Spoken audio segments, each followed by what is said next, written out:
Halo, selamat malam. Berikut untuk pitch deck yang saya akan presentasikan mengenai PT EBD, Entrepreneurship and Business Development.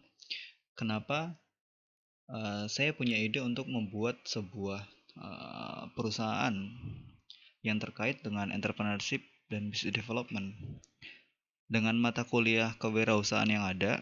Jadi mata kuliah ini berpotensi untuk mencetak para usahawan atau para entrepreneur baru di Indonesia terutama. Artinya, saya bisa mengambil market dari si mata kuliah tersebut dan mengoptimalkannya di masa mendatang yang nantinya akan bisa membangun pertumbuhan Indonesia lebih baik. Grafik presentasi entrepreneur di Indonesia masih tergolong rendah daripada negara-negara tetangga seperti Malaysia, Singapura, China, Jepang, dan Amerika.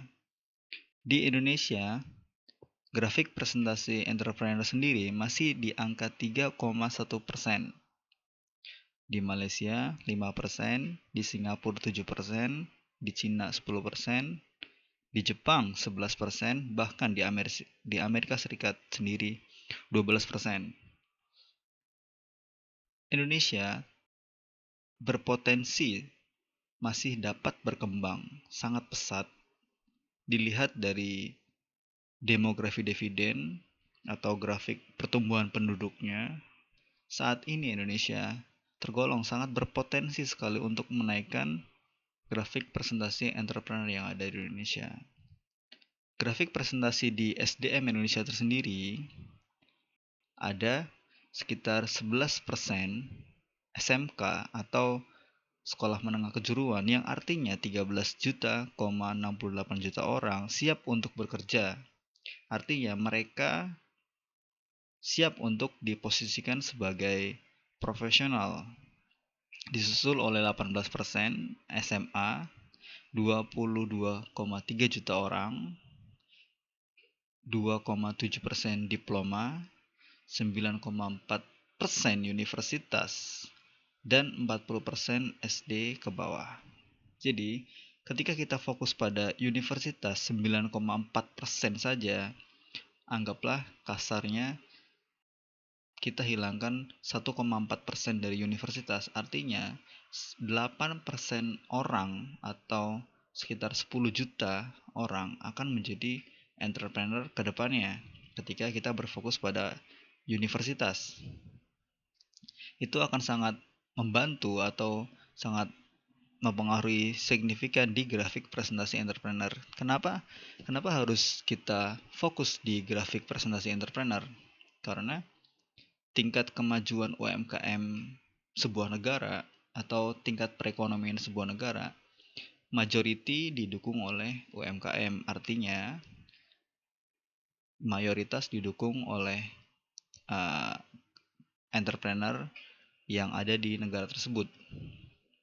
Oke, next kita masalah. Jadi masalah di dalam development atau pembangunan sebuah bisnis atau berkembangnya sebuah bisnis yang ada di Indonesia adalah mahalnya biaya pendidikan, pelatihan untuk masalah-masalah yang tadi.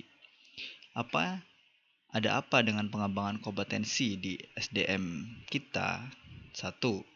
Mahal dan kadang tidak berkualitas.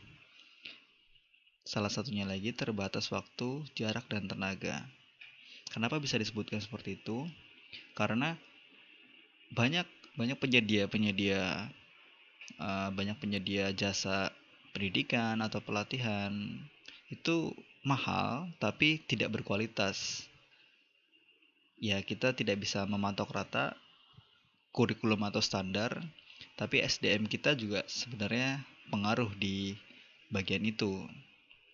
Terbatas waktu, jarak, dan tenaga.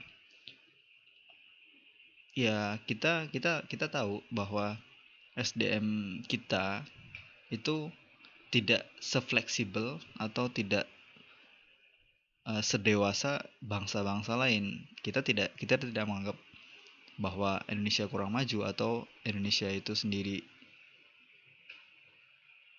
tidak berkompetensi. Bahkan banyak anak-anak bangsa kita yang harum namanya di luar sana.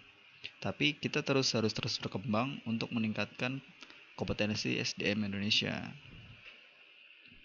Oke, next. Kenapa sih harus kami gitu?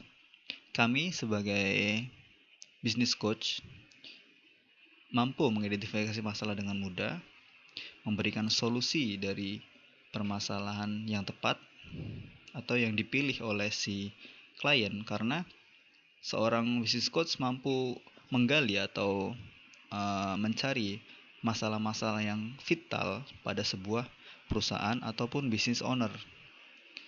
Kita mempunyai struktur sistem pengingat, artinya kami punya PA atau kita akan membuat sebuah sistem yang nantinya akan mengingatkan si user atau business owner yang akan di coach agar progresnya akan selalu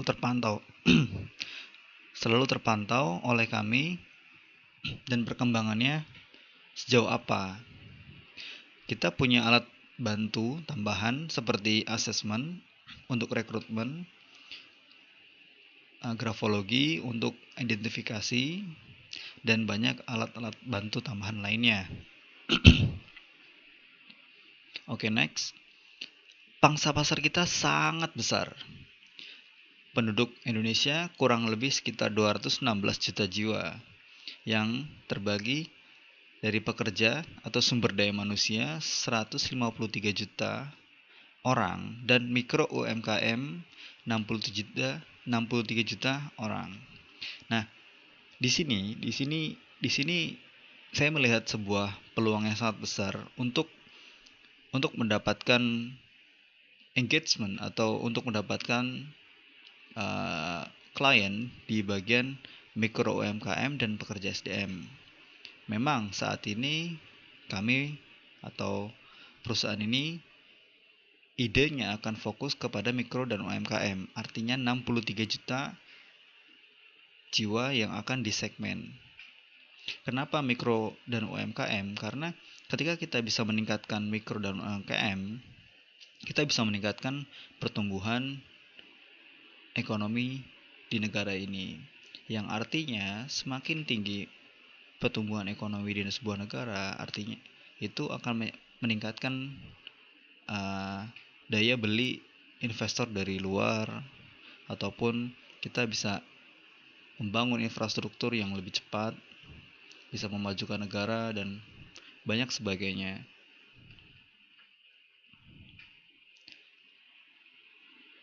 Biaya di atas adalah simulasi minimal untuk business coach. Jadi kenapa ini saya tampilkan lagi yang sudah saya tampilkan di presentasi sebelumnya? Karena menurut saya ini sangat reliable dan hanya sedikit yang mengerti bahwa sebuah bisnis itu menciptakan sebuah tim yang nantinya akan menggenerate sebuah profit yang terus-menerus akan bersirkulasi. Jadi dari infrastruktur, digital marketing, associate coach, payroll team, business strategy, mereka akan menggenerate secara otomatis untuk membuat omset yang dengan asumsi 2 miliar per tahun dan menghasilkan profit 1,1 miliar per tahun. Sudah include dengan fee coach yang kita associate 30%. Itu ide bisnis yang menurut saya pribadi sangat berpotensi, karena di era sekarang ditambah dengan efek COVID-19 yang telah terjadi, maka banyak pebisnis yang membutuhkan seorang coach, membutuhkan seorang mentor yang terus mendorong bisnis mereka agar tetap berjalan, tetap stabil, dan terus meningkat. Kita lihat bahwa program pemerintah sedang berfokus pada SDM unggul, yang artinya kita bisa mensegmen di bagian profesional yang tadi nilainya 153 juta jiwa yang bekerja atau SDM, sumber daya manusia tadi, kita bisa segmen ke sana. Kedepannya itu akan bisa disebut sebagai professional coach. Mungkin itu saja dari saya, ide bisnis yang bisa saya sampaikan. Terima kasih. Saya Nur Hafiz Sarifuddin. Selamat malam. Sampai jumpa.